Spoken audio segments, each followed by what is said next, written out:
Mediumship refers to the claimed ability to be able to communicate with deceased people. Ordinarily, you need to be a sensitive person who is able to create that connection, and then you're able to communicate to living people on behalf of the deceased person.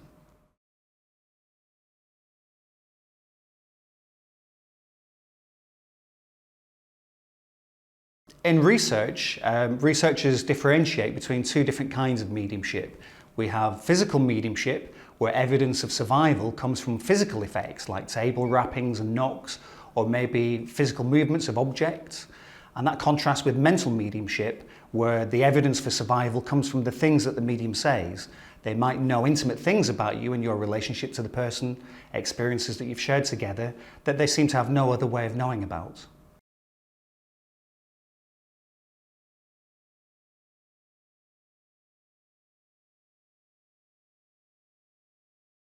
Researchers have been looking at mediumship for about 130 years, and much of that work has been on what you would call the proof question. That is, can you demonstrate that deceased people really do continue to exist in some form if you evaluate the evidence they produce? That question has still not been resolved, so we at Northampton have been collaborating with the Spiritualist National Union to do work which is much more about the experience of being a medium and the process of mediumship itself. A lot of the research that we do involves things like finding out about medium stories, how they came to know that they had this ability, how that ability is experienced by them and how they can control it, and especially how they're able to separate it from what might be regarded as signs of mental illness. They can often see things that other people can't see, hear things that other people can't hear, but they're otherwise very functional, engaging members of society. So there seem to be ways in which they're able to manage their experiences.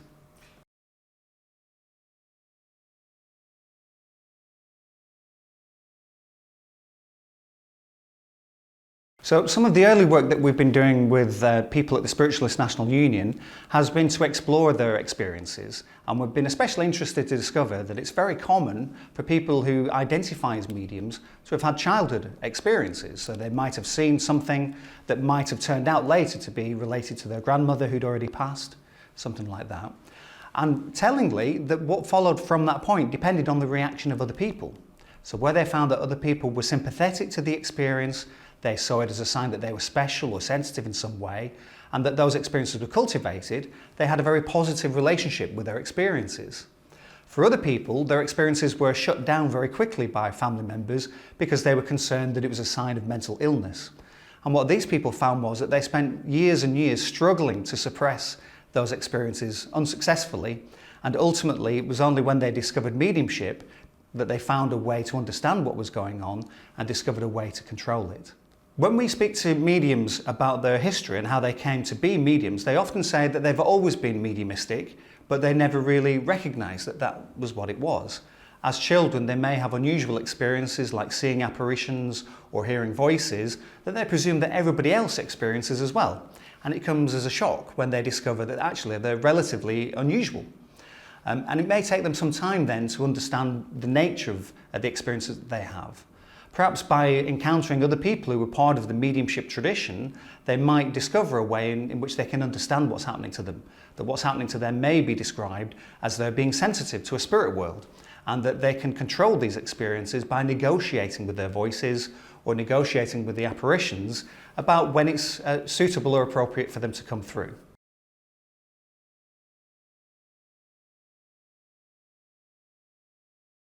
A big difference between mediums, for example, and other people who hear voices is that mediums are typically able to control the voices that they hear. So that if they're shopping in a supermarket, they're not distracted by these voices. They can negotiate and say, you can see that I'm busy right now, but later on I shall make some time for you, I'll meditate and I'll open up to spirit, and if there's something that you want, I'll speak to you about it then. And so as a result, they find their voices much less oppressive than other voice hearers might do.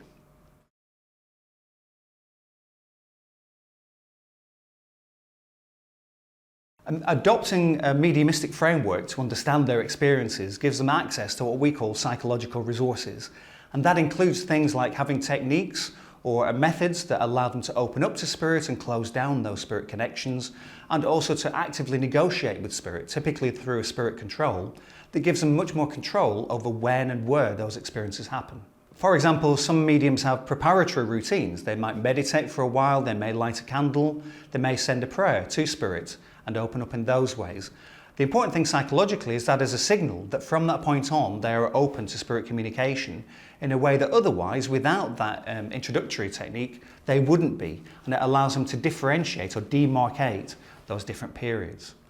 Likewise, at the end of a communication, they might have a closing down process or ceremony, thanking spirit, for example, or some other meditative technique to close down, which means the communication time is now over and I'm going back to being an ordinary human being for a while. So how things might close would depend on the medium, so it's very idiosyncratic. And psychologically, the only important thing is that the medium has a system that works for them. But it may include, for example, blowing out the candle that they'd lit earlier. It may include sending a prayer of thanks for the quality of the messages that they've received. It may be simply coming out of a light meditation. So there are lots of techniques which psychologically would signal the closing of that period.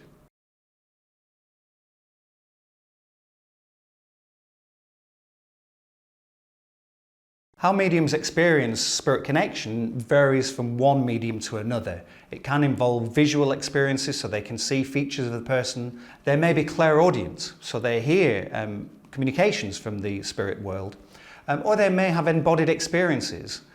So if somebody died, for example, with a stomach complaint, they can feel that experience in their own stomach, so a very embodied sense.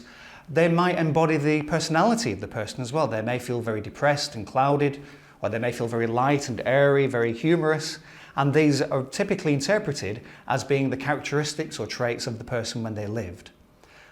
Mediums also can have a sense of memories of their own being invoked, but they know that when they're communicating, when they're on platform or they're giving a sitting, that these are actually intended to be a medium for the message. So if they remember a holiday they had on a beach as a child, that's intended to be an echo of maybe some event that connects a spirit person to the client sitting in front of them. Maybe they shared a beach holiday that's particularly memorable that they want to make reference to.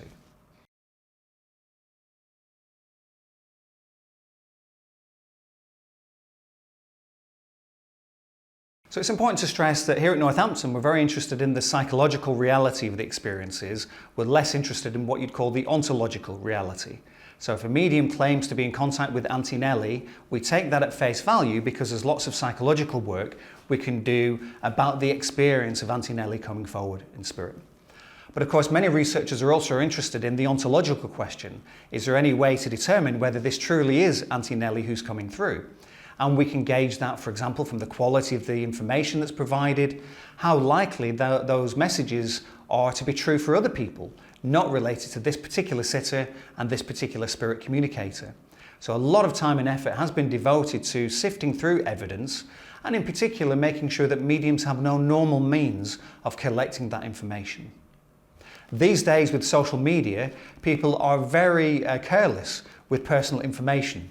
It's very easy these days to find out where somebody lives, the Christian names of people they're emotionally close to, and so there's a real danger, unless you're very careful, that people could, if they were so minded, collect lots of information about you in advance and then pretend that that information came from a spirit source. In experiments then, it's really important that the medium has no idea of who the sitter might be. It could be anybody who's an associate of ours, somebody who's part of our network. And when they come along, they have no contact with that person until the person is sat in front of them. So they would have no opportunity to gather information in advance.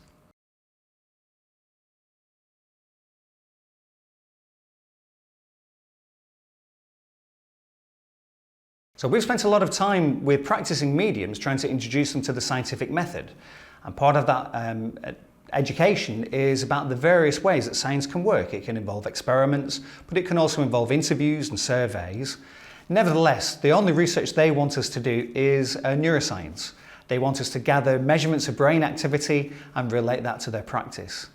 And this is in part understandable because the typical skeptical response is that you're mistaken, you're delusional, you're pretending in some way.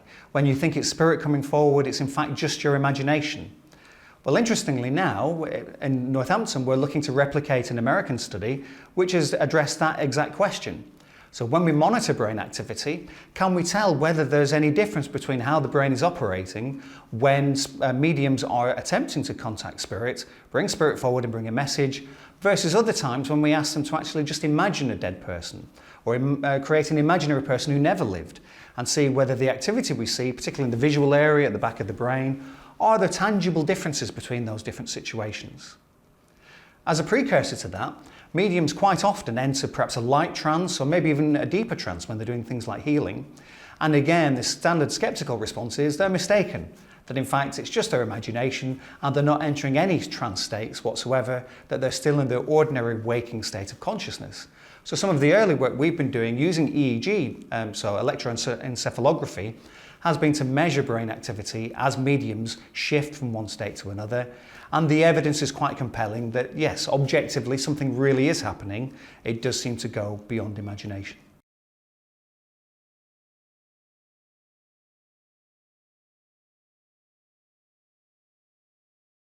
So when we've attempted to replicate the American study to look at any differences between mediums who are communicating with spirits and when they're just using their imagination, we monitor activity in the cortex in different areas of the brain, and we look to see whether there are characteristic similarities or differences in those different situations. And what we're looking to do is to confirm the findings of other researchers who did find that there were tangible differences. So when mediums were connecting with spirits, it wasn't simply the case that they were drawing from their own memories, they weren't just simply imagining. What they were doing is as yet unclear. It requires a lot of effort and a lot of data before we can get a clear picture about process or mechanism, but that will be the next step.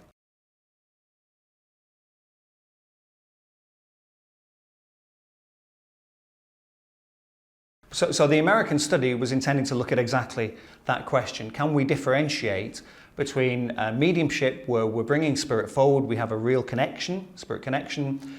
Can we contrast that with what's going on when mediums are asked just to imagine something or just to draw on their memories and those kind of things? Or to listen to an account of somebody else describing a person. And they found absolutely that there were significant differences in brain activity in those different situations. They also looked at the quality of the evidence that was brought forward. Clearly, mediums vary in terms of the quality of the communications and their accuracy and their evidentiality. And it was interesting to see that in that original study, successful communications, ones that were rated as more accurate, tended to be associated with increased levels of theta activity in the brain. So theta is very interesting to us because that seems to be the state of mind in which ordinary people are most likely to have psychic or paranormal experiences. It's typically the state of mind as you're just drifting off to sleep or just waking up from sleep, and it's very commonly associated with spontaneous supposed telepathy kinds of experience or ESP experiences in ordinary people. So it's quite interesting that there might be something special about that state of mind that allows people to have greater sensitivity.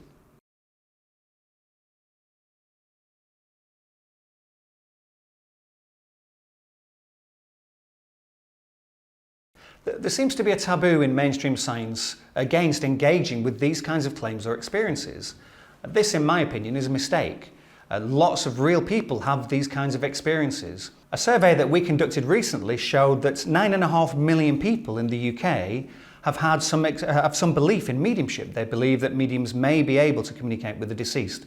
And among those, nearly 2 million people have sat with mediums themselves and had readings. That's a large proportion of the people who are currently being neglected. Without having a view as to whether those communications are real, I think we have a duty to interrogate those experiences, to understand their nature, to understand the impact that they have on people, and to offer people clear, balanced, and evidence-based information about these kinds of claims.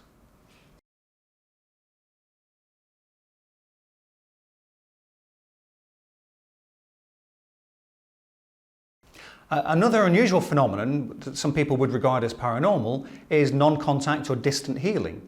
This reflects situations in which people experience a change in their physiology, their well-being, that seems to be a result of mental intention on the part of another person. So just by sending positive thoughts and intentions, somebody's situation seems to get better, they seem to heal.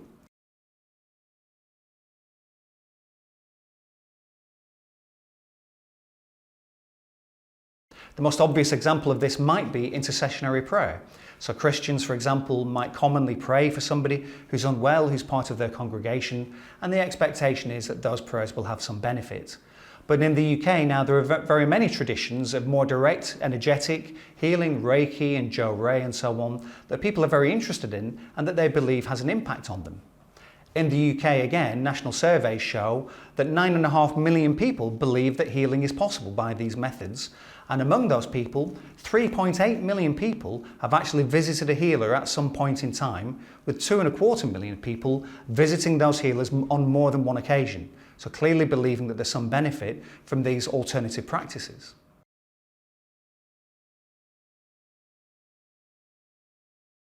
Now, of course, the problem is that people may benefit from visiting a healer because of this so-called placebo or expectancy effect.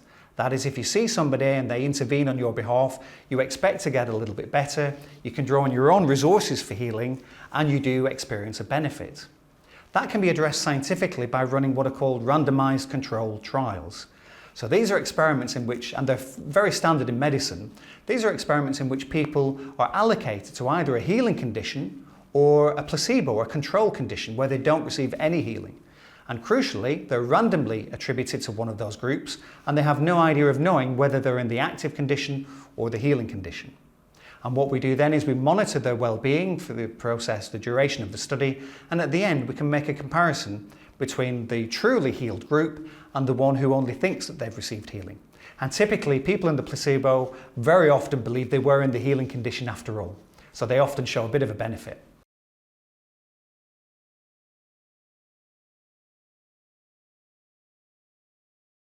What we've done here at Northampton is we've conducted a survey, what's called a meta-analysis, where we've gathered together all of the published evidence looking at randomized controlled trials that looked at distant healing or non-contact healing.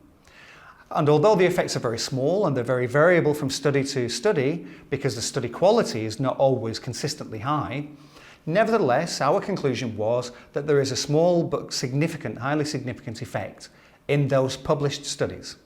And this is sufficient to warrant further investigation. So we're not in a position where we can draw a verdict. The conclusion is not yet made. So we're not saying that healing absolutely is effective, but certainly there's sufficient evidence from well-controlled studies to suggest that this is worth exploring.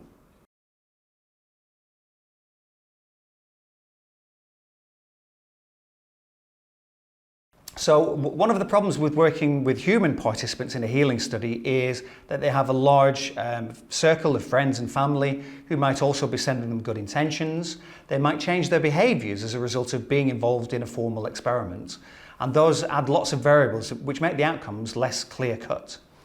There's an advantage to working with simpler systems. So for example, you might work with blood cells that are stressed, you might work with a culture of cancer cells, and you might look to see how healing intentions affects those systems, where they don't have those family members, they don't have expectations about being in a study, and so you might get cleaner outcomes. One unique feature of the survey that we conducted of those published experiments was that we separated out those experiments which focused on human beings as whole patients who might be suffering from a health condition.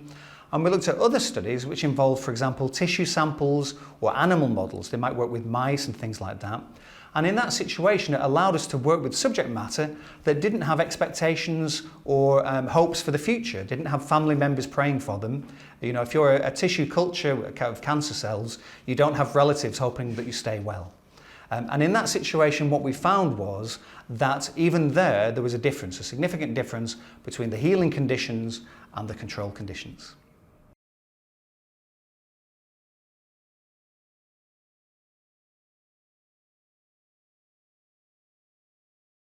One other example, healing has been used with plant subjects as well. Very typically what they'll do is they'll distress seeds before they're planted so that they're damaged in some way but not terminally damaged. And then some of those seeds will be healed by a healer and the others won't be. They'll be in a placebo condition where instead somebody who's not a healer will handle them in effectively the same ways but without sending positive intention. Then those seeds will be given back to a commercial company to plant as they would normally, and they regularly monitor the yield of those crops. So they see how healthy they are, how well they're growing, and they give you objective, independent data that allows you to compare How are the healed seeds doing? How are the distressed seeds doing? So you can get very clear-cut designs of experiment with that kind of approach.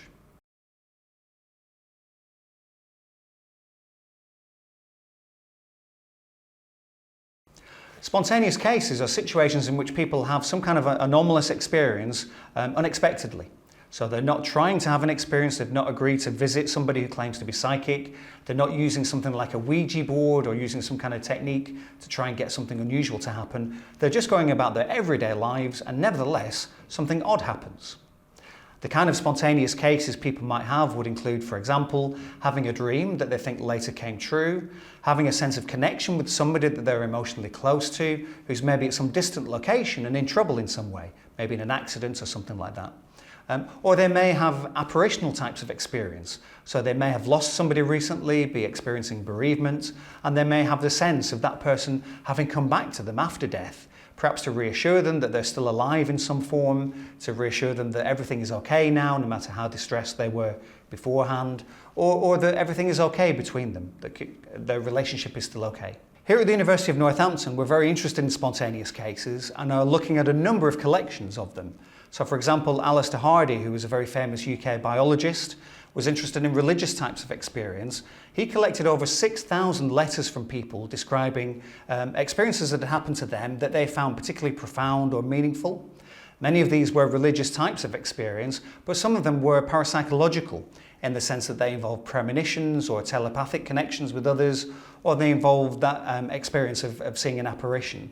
And so we've been doing some analyses of those to explore the extent to which these occur under normal circumstances, good lighting conditions, to people who are otherwise normal and healthy and happy. We've extended that now. We're looking at a second collection collected by the playwright J.B. Priestley. He was very interested in the experience of the passage of time and invited people to send him letters that described occasions when they might have had a premonition. So an experience of something that hadn't yet happened. And he collected over 2,000 cases of that sort. And we're looking through those letters as well, collected in the 50s and 60s, to see whether there's any pattern there.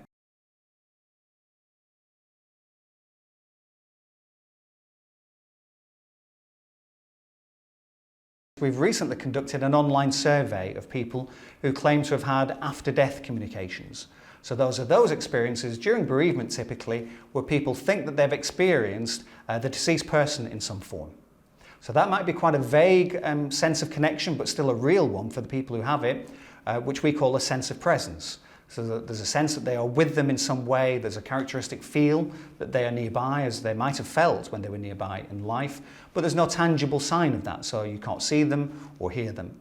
But sometimes people report visual experiences. They see the person again in some way, or they feel their touch. They might feel them pressing down on the bed next to them, or feel the touch of their hair in some way. Or they may smell a scent associated with them, perhaps tobacco or a perfume.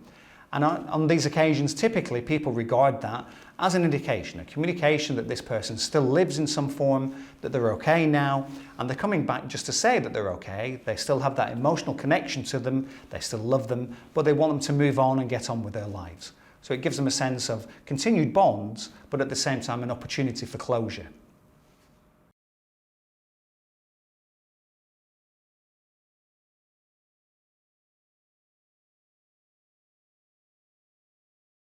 I think scientific psychology has an obligation to investigate people's lived experience. If people have experiences that cause them some concern because they don't know how to understand them or what sense to make of them, then psychologists have an obligation to explore those phenomena and offer a kind of explanation. So with these unusual paranormal types of experiences, there would be a number of steps to that. So capturing those spontaneous cases would be the first step, because it allows you to characterize the kind of things people are experiencing. It doesn't count as evidence. It doesn't allow us to say whether those experiences were real or not real. We weren't there. We don't know what factors might have been playing out in those situations. But it gives us a starting point to understand the nature of the experiences that we can then bring into the laboratory and conduct more controlled experiments where we can rule out standard explanations. So for example, of course, people might be mistaken. You might think you've seen an apparition when in fact it's just an ambiguous stimulus seen at night time under difficult lighting conditions. Well, of course, what you can do in your experiments is take those things into account. You can make sure that conditions are optimal, that people do have good viewing conditions, that they're not tired or woozy or not very good observers. So there are lots of things you can do to take into account standard skeptical explanations and build them into the designs of the experiments that you conduct.